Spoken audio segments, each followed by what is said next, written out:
Yo, what's up people? So I want to jump on quickly and record a video and address the misconception of high intensity training. Um, Essentially, to do this we first need to address what is intensity. So intensity is essentially the rate at which you're working relative to your capacity. People have this misconception of high intensity training being solely short rest periods, high reps, low weight.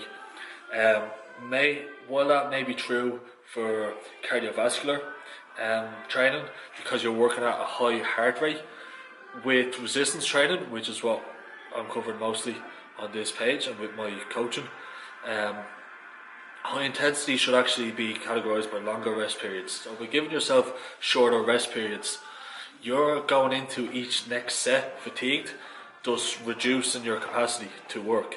So if you're, as I said, you're going into the next set fatigued, your performance is going to be lower. So essentially that's counterintuitive, and it's going to make each set at a lower intensity. So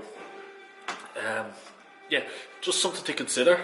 As I said, a lot of people think short rest periods is high intensity training.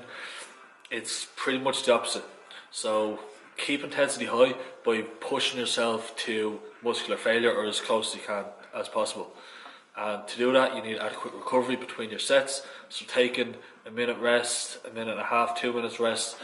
Like powerlifters, they'd be taking 3, 5, 6 minutes rest between sets, because they are working at such a high intensity. Although it's just for 1, 2 or 3 reps, like 90-95% of their 1RM, which is high intensity. Yeah, something to consider when you're talking about training.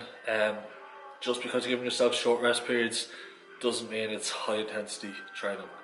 I understand where the confusion may come from, because it may be derived from high intensity interval training, which is more cardiovascular based. So yeah, with the cardio exercises, it is short rest periods will be high intensity, because the key variable being addressed or being trained is heart rate. So by giving yourself short rest periods, you're keeping yourself at a high heart rate.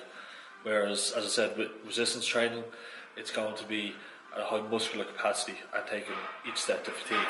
So consider that and implement it into your training. Let me know how you get on. Any other issues that you want me to cover, or topics regards to training, programming, nutrition, shoot me a DM. Alright, peace out.